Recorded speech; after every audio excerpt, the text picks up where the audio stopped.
Classroom behavior is one of the many things teachers must be able to manage efficiently on a daily basis. Without a strong hold on classroom management, academics can be drastically affected. Research on classroom management and effective behavioral interventions suggests that a system called PBIS leads to better student behavior overall. I'm Katherine Neumeier, and I'm here to share with you what PBIS is, examples or effective PBIS interventions, and why it should be your school's prime behavioral initiative. So what is PBIS? PBIS stands for Positive Behavior Interventions and Supports. It is a set of ideas, tools, and strategies that schools use to promote positive behavior and build a dynamic school culture. Unlike many punitive behavioral systems, PBIS is a proactive, strategic approach. Instead of relying on consequences for negative behaviors, it supports the explicit teaching of the desired behaviors to students and then reinforces these behaviors positively. The PBIS system fits into a three-tiered framework.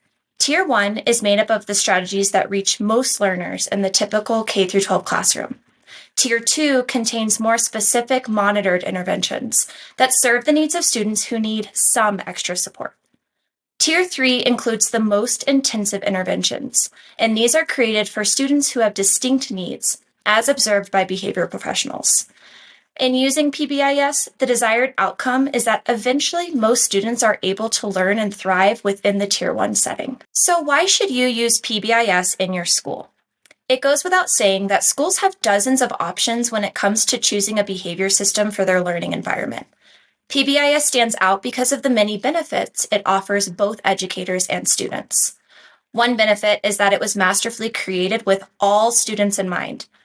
A main focus of the system is to teach and promote positive behavior across the board.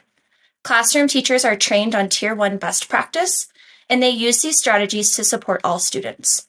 Due to its inclusive nature, students who have more complex behavioral needs do not feel excluded. Instead, interventions are offered to them not only on the Tier 1 level, but then on the Tier 2 or Tier 3 level if needed. This in turn helps to build a dynamic school culture. Other benefits include improving and building social-emotional skills, increasing student engagement, and allowing a focus on academics. Now let's look at some effective interventions that are used within the PBIS framework. We will start with Tier 1 so you can see the progression of interventions from universal to most intensive. The first Tier 1 intervention is explicitly teaching and modeling positive behaviors.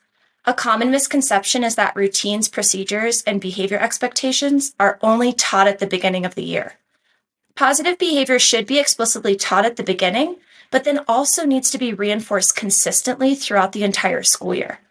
The more you talk about, model, and reinforce good behavior, the faster students will naturally show it. Another Tier 1 intervention is giving tangible rewards.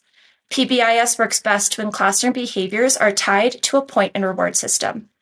This means that when students exhibit a desired behavior, they earn points, which we call immediate reinforcers, that can then be exchanged for tangible rewards. Platforms like LifeSchool help teachers and students keep track of points until enough are earned for rewards from a class or school store. This intervention is perfect for Tier 1 because rewards can be differentiated, which allows for further student choice. Another universal intervention that can be implemented is using nonverbal cues or signals. Verbal cues and reinforcing language are important, but teaching nonverbal cues or signals to students will help to re-engage learners quickly and with minimal distraction. Not all students respond well to verbal redirects, especially if they're used consistently. Nonverbals are a perfect alternative and work well for all students. The last Tier 1 intervention I will share about is the use of positive narration. Classroom narration is not a natural skill, but is a powerful one if you practice it regularly. Teachers should use positive narration to proactively encourage good behaviors before students even begin following an instruction. The great thing about narration is it can be used at any time in a lesson or unstructured moment, like in the hallway or a transition. If students watch their teachers observe them and they hear these positive affirmations, they are more apt to meet the expectation. Now that we have covered Tier 1, let's jump into a few examples of Tier 2 interventions. Remember, these are going to be a bit more involved than the ones you just heard, and only will be used for a handful of students in each classroom. The first is providing students with a check-in and check-out procedure.